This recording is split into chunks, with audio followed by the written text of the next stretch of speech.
I'm Nancy Showalter, and you're listening to Spirituality for the Politically Incorrect podcast.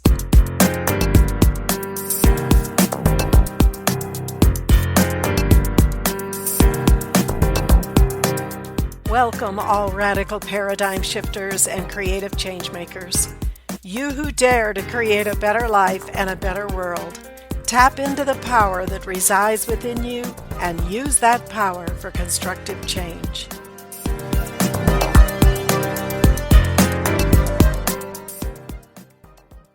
Hello, everybody, and welcome to our first episode in our Spiritual Perspectives on Hot Topics series. This is part 1. How did we get from our pure divine estate to where we are today? And I'm so excited about this series. I think we're going to cover some really neat things that you will like hearing. You know, I believe it's really fitting that we begin with the beginning, so to speak, by looking at how did we get from our pure divine estate to where we are now. We were created in the divine image and likeness, and we descended into the physical world to grow and externalize the God qualities and that unique divine purpose that is just our own. So we have to wonder, what is our spiritual evolution? We know what science tells us about Charles Darwin's evolutionary theory, but is that really the full picture? Does it explain our spiritual evolution? There are those of us who do not think that this is the case. And today, I'm very happy to welcome Mark Myers to the show. Mark's a researcher by profession, and he's been putting his skills to use with his personal passion of researching the fascinating topic of spiritual cosmology and how humanity has lost track of its divine destiny. Mark, welcome, and thank you for being with us today. It's great to be here, Nancy. Really excited, and let's just go and try to expand our worldview as we do have a limited view as of the moment. Well, Mark, tell us a little bit about yourself first before we begin and how you came to be involved in this exciting research. Well, for the last 25 years, I've been involved in medical research and cancer, integrative cancer care, and I develop programs for patients by looking through the research and digging deep. So a lot of times I do a deep dive into a lot of things. And also for the last 30 or 35 years, I've been tremendously interested in spirituality. So I've also done a deep dive in there. So I'm going to bring you some information that I've dug out, from the archives, so to speak, of the archives of the Ascended Masters, of the obscure knowledge maybe of the planet. And let's go from there. Sounds great. Maybe we can start, too, by having you share a little bit with our listeners on what are the sources of your research? Sure. Well, we can look at a lot of different resources. I mean, there's been so much spiritual material. There's been so many things that have been given over the years. But I think basically, other than the Bible, which is an important source of work, as you intimated in the beginning, Genesis, we were created and we came down. Well, actually, Genesis doesn't even begin at the beginning. Genesis begins in the middle, so we need to go back beyond that.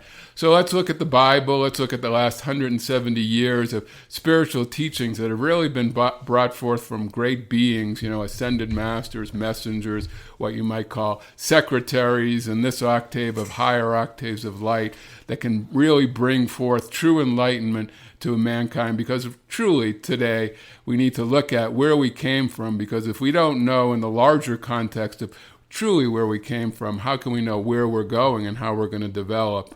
Well said. We know now, at least I've been talking about it, that the Aquarian age that we're transitioning into is meant to be a golden age. Now, people might look at the world and wonder, how is that going to happen? So why don't you talk a little bit about what do we mean by a golden age? And have we had previous golden ages on Earth? What did you find? Well, to address the first question, first issue, how can we have a golden age? We need to know that that's locked in the mind of God, and when we access that information, we can draw down that golden age. So we need to be quite optimistic about that. But what is a golden age? Well, it says gold and age. It comes from gold. Gold is a substance, 24-karat gold. If you hold a piece in your hand, it's a conduit of the consciousness of higher octaves, of the Christ consciousness, of the yellow golden mind of God. So that's why we had golden ages. It's where everybody was their own prophet, where they came forth and were able to, draw forth peace and enlightenment. And we all lived under beautiful lifestyles and all that. We didn't have wars. We didn't have this. We advanced mankind. We became enlightened. We developed personally, but we also developed as a group. So this is where we're headed. We're headed to the next golden age. And to be able to do that is the topic of today. We have to understand why we're in this darkness today. And there are different theories out there amongst different things that are proposed. Everyone talks about a golden age, or at least some do. And I think we need to keep in mind, as you're talking, that that golden age is going to come through us. It's not something magic that just drops from the sky. Literally, we have to raise our consciousness. We have to be that golden age to really make that golden age manifest on this planet. So why don't you tell us, have there been golden ages in your research? Yeah, I think first that's an excellent point, because there's a lot of kind of new aginess, if I can call it that, of thinking that the astrology or the lining up of the planets is going to automatically precipitate something. Well, that's just an assistance. We are the ones that have to become that and bring forth that golden age. Yes, according to spiritual sources, there have been many golden ages in the past. In fact, we started in golden ages long before recorded history, long before the Bible records man came forth in what's known as root races. And root races are groups of souls that God put together, or brings forth for a certain group purpose. These root races came to earth, they fulfilled their cycles, and they went back to God. In fact, there were 3 root races in the beginning, and as I know you've talked about in the past, different rays and colors, Nancy, that each root race comes in with a different specific kind of design, a color, a blue color, a yellow color, illumination, different purpose, whatever. So they came and they ascended back to the heart of God. We had a problem in the 4th root race, and this is where we're going to talk about today. So the 4th root race was doing fine until all of a sudden the Bible records what's known as the Great Rebellion of Lucifer. We had an incredible catastrophe in this galaxy and surrounding galaxies where angels fell, as recorded in the Bible, and they were kicked out of heaven by the legions of Archangel Michael and his mighty legions. And they says in the Bible, woe to you inhabitants of the earth, because they came down here. And this is the root of evil on our planet. It has nothing to do with us. We were manipulated, and these fallen angels came down and disrupted our natural cycle of golden ages. But of course, our responsibility in that little drama was that we started to listen, and we started to accept and absorb some of these attitudes of these fallen angels, and started shifting our vision away from our own individual divine identity, which is God within us, and God in the whole universe. And that's how we started to perpetuate some of this evil and follow some of these. Well, of course, this is our topic today. Our topic is that we have to know where we've been and how we've been manipulated so we can take responsibility and get our way out of this. In legal terms today, ignorance of the law is no excuse. Well, we have no excuse either. We have to regain that God-given quality of illumination and understanding that we can move forward. And, since the 4th root race, there have been scattered golden ages, but it always seems like when we create a golden age that these fallen ones come in and they somehow manipulate our minds again to be able to bring us down. We had a golden age about 70,000 years ago in the Sahara, which was not a desert at that time. That golden age was brought down. We had golden ages on Atlantis about 35,000 years ago, or actually an embodiment of Jesus led 10 million people into that golden age. Flames burn there that were physical, that don't burn today in temples. Also, with the last golden age was probably about 16 to 12,000 years ago in Atlantis, and this was brought down and recorded in the Bible as the flood of Noah. This was the final golden age. And since then, we could call that pre-Diluvian history because we don't have much recorded history from that point. Even shortly after that, the Bible only picks up maybe 5,000 or 6,000 years ago, and it's scant at that. So we have to understand that we have a very long history on this planet. We've been here maybe for 1 million or more years, and we've evolved and evolved and devolved and devolved, and we have to understand that so we can move forward and bring in the golden age. Right. We have a lot of different evolutions on this planet. We can see that. We can see we have everything from the mastering life in the meditating in the cave, or the spiritual person who's evolved and enlightened, to those who are committing some pretty heinous crimes against humanity, and everything in between. So you want to talk a little bit about how did we get to this place on this planet? Well, yes, it's true. We have, I like to term in the larger terms, several cultures on this planet. I mean, Earth is a crossroads at the moment. We have evolutions from all over the place, including a planet that was once in our solar system that was once destroyed called Maldek, and souls came from there who actually blew up their own planet, so may have no compunction about trying to blow up our planet.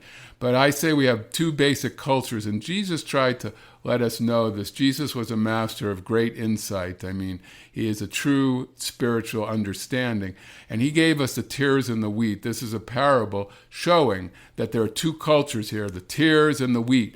Tares in the days of Jesus was a plant that got sown sometimes amongst the wheat, and it grew amongst the wheat, and its roots intertwined among the wheat, and you couldn't pull them out without killing the wheat in those days, and it was a plant that was poisonous, so you couldn't eat it, so it destroyed a whole crop. So think of our planet today as this wheat field where we have sown all amongst us these tares and wheat.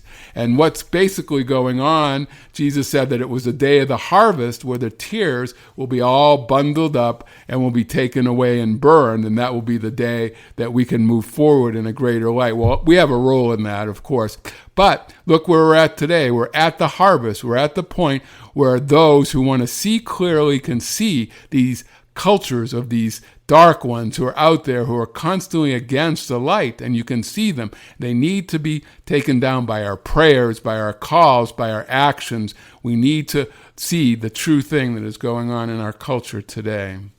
This has been so prophesied, not just by Jesus, but by many masters, many non-masters, maybe just typical people and throughout time. I mean, Nostradamus, Edgar Cayce, we have a number of different sources.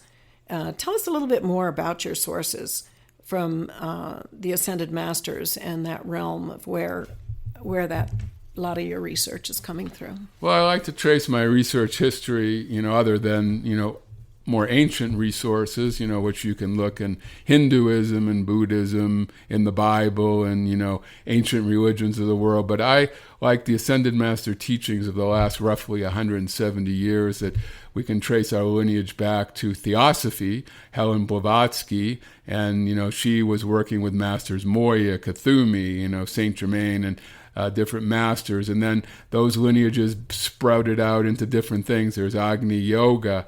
There was the I Am movement with Guy Ballard and his wife, who brought the knowledge of the I Am and Saint Germain's teachings to us. And then it moved into things like the Bridge to Freedom, which also had messages from the masters. Then Summit Lighthouse and Church Universal and Triumphant.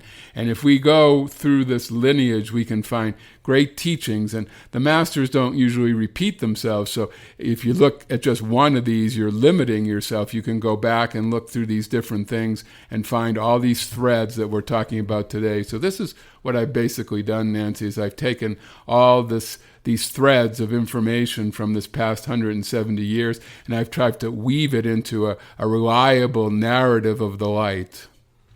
Going back to the topic of Maldek, where you talked about the planet that actually destroyed itself, when we understand probably through nuclear explosion. We're not sure, I guess, but... Well, through some great source of energy, nuclear or maybe more advanced than nuclear, but the bottom line is Anybody can go to a planetarium firmament of the solar system, and you can see that there's a huge asteroid belt between Mars and Jupiter. And if you look at Bode's law, which is the law of the distance of planets from the sun, that shows that that would be a place that there would be a planet. So we know that there was a planet there one day, and now it's just a pile of rubble. So it was destroyed. Right. And some of those evolutions came here. About a third of them came here, and the Earth opened their arms saying, come on, and we'll help you evolve. But I think as it turns out, those from Meldeck were pretty advanced technologically, more advanced than here on Earth, and actually taught the evolutions of Earth the ways of war that were not here before, as you described.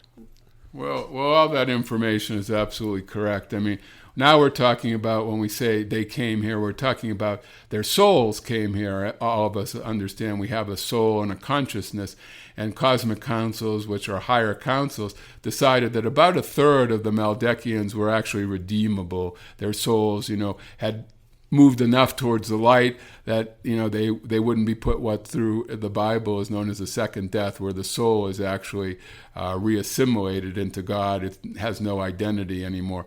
So yes, they came to Earth, but the cosmic councils were expecting that the fourth root race, as we talked about before, which was on Lemuria, ancient continent in the Pacific, huge continent, 5,000 square miles or something out there where Hawaii is, and all the way through the Pacific. They came there, and the cosmic councils were expecting the innocent souls of Earth, the fourth root race, to tutor and mentor these I'm going to call them laggards. And the reason we call them laggards is because their consciousness is lagging behind spiritually. They're more focused on material gains than spiritual development. When they came here, a great miscalculation happened. Instead of the innocent children of the fourth root race here mentoring them, they became in charge and they took over, and we had all kinds of devastation going on the earth, and all kinds of horrific things that ended up in actually the sinking of the continent of Lemuria because of all the desecrations that went on from these laggards from Meldeck. And then we have the dynamics, as you mentioned before, of Lucifer, which was a very high-level archangel in heaven, who rebelled against God, thinking he can do it better, and took a lot of angels with him. So these fallen angels, when they fell to the earth, meaning they incarnated on the earth, just as you're talking about the Maldeckians incarnated on the earth, and they started their evolution here. So we have in the Bible, it talks about Lucifer, Satan, all of those that are rebelling against God. They're really rebelling against their own nature, because there's only one source, one God. We all came from there.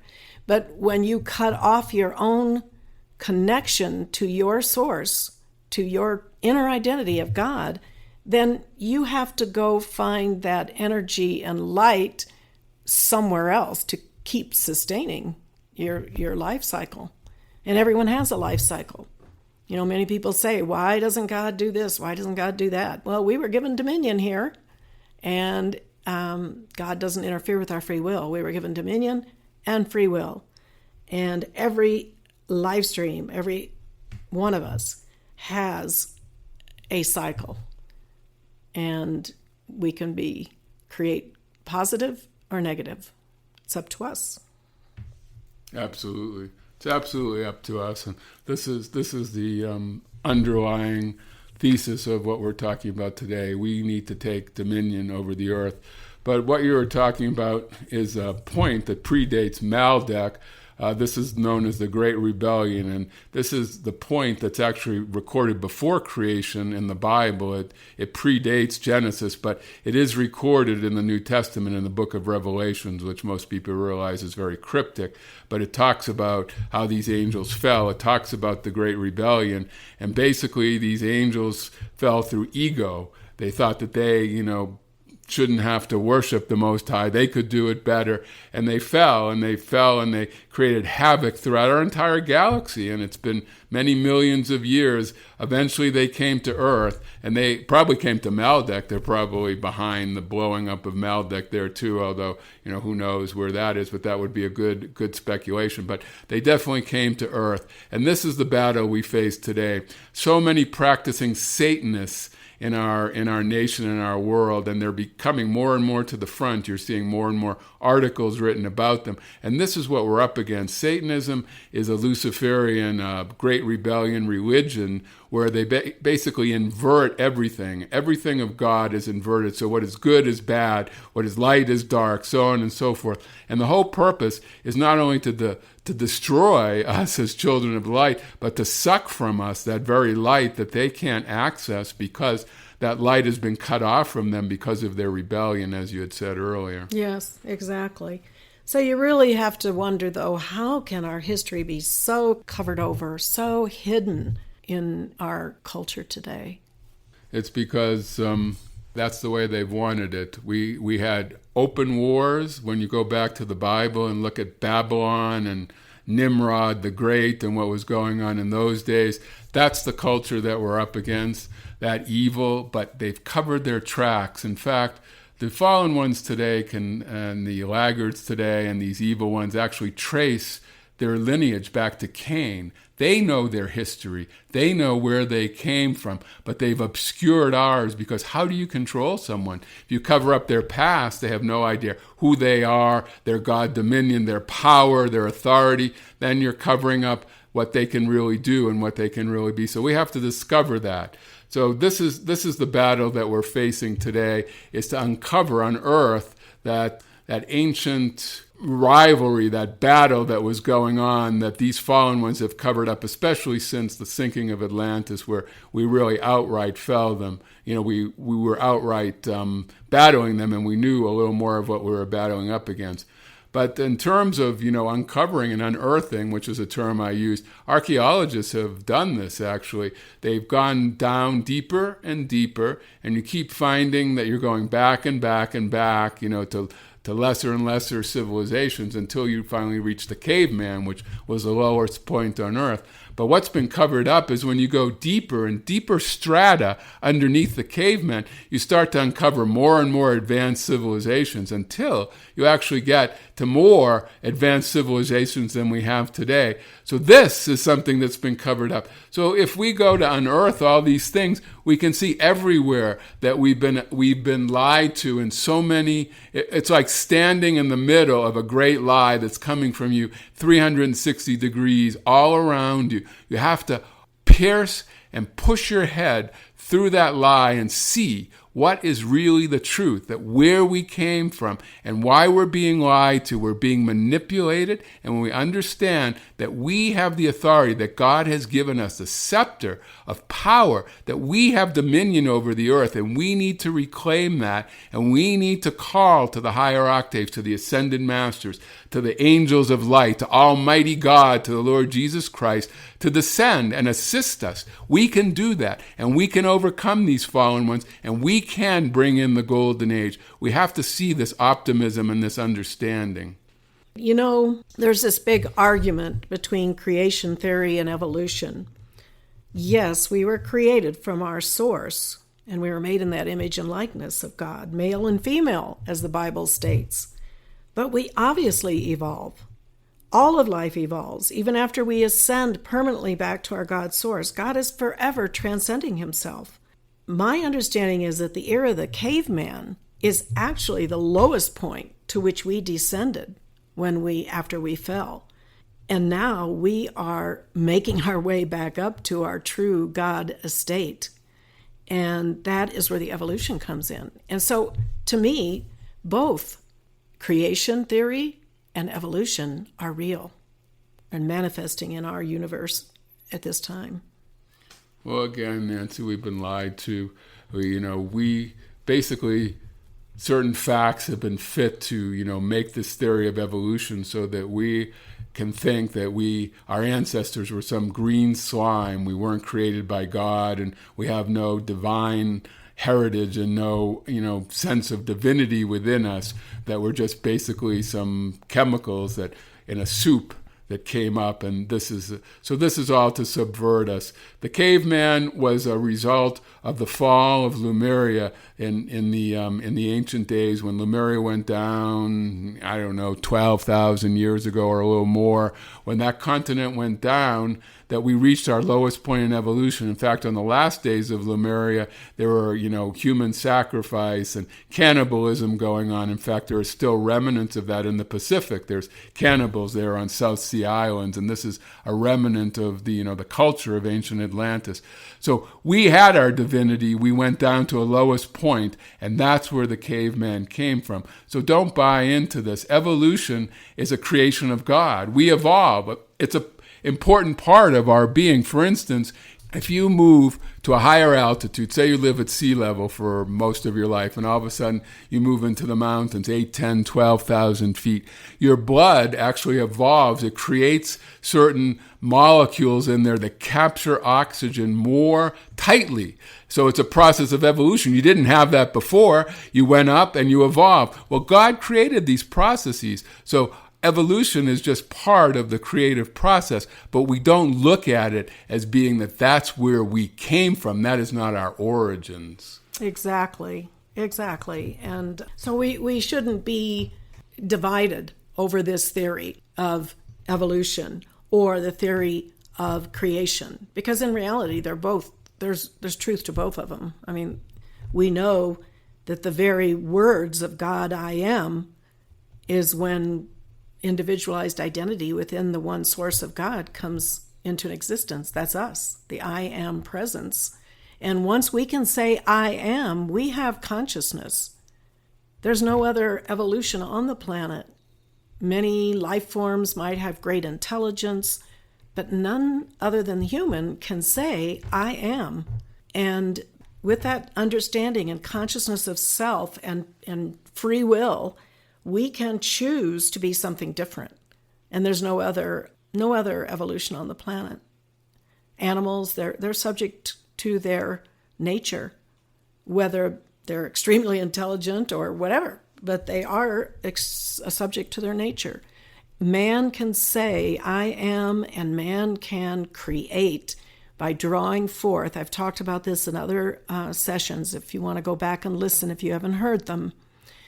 The I am presence, the I am consciousness is that is the divine within us, that when we follow words after the words I am, we are calling upon that divine part of ourselves to create that condition in our world. Well, if you think about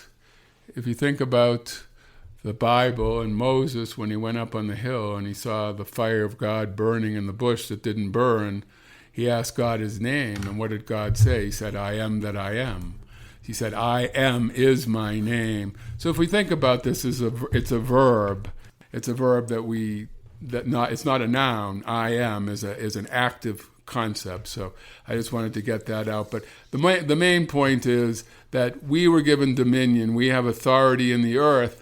And if we subjugate that authority to others, fallen ones or dark ones, then we've given them our power. And the only one that can give them their power is you. So we need to take back that power for good, for bringing in a golden age. And that's how that golden age will manifest. Very good. I think we've exhausted that topic for the moment, but I want to thank you so much for being here today, because I think this has been a great discussion. And I'd like to invite you to come back for our next week so that we can talk more about how did we get to where we are today, because what happened after that fall and all the way down and to the history of the earth. Because we know there was a time when this planet was so void of light that the cosmic councils were just going to allow it to self-destruct, because there was no one involved on the planet, no one embodied that had enough light to sustain that. So I'd like to take that up next week. that whole story. Okay, that'll be great. I think that that's the next logical step. I mean, we need to see where we're going to go. We've talked about some of our origins. Now let's talk about where we're going to go to.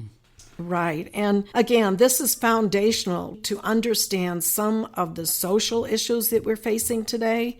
And I want to take up as we go along in the weeks, because we, like Mark is saying, we have to understand where we've come from, who we are, and where we're going. And that's like the basic context by which we can look at some of the issues from a spiritual perspective that we're facing today. Now, we know we have the teachings from the Bible, the teachings from some of the books that didn't make it into the Bible, the official Bible, plus the teachings of the Ascended Masters, and a lot of science that's coming forth at this time. Don't forget Eastern teachings as well. Well, the world religions. Right, yeah. Yeah, exactly. And we are going to be talking about some of the various concepts of the world religions. So please join us next week for this amazing discussion. And thank you so much, Mark, for being with us and sharing your research and knowledge. It's been a great joy. Pleasure to be here, and peace to all. We'll see you next week. Until then, keep an open mind, a generous heart, and a powerful spirit. I'm Nancy Showalter, and you've been listening to Spirituality for the Politically Incorrect. Thank you for being with me today, and if you enjoyed this episode, don't forget to subscribe on iTunes. And to follow more of my work, visit me at nancyshowalter.com.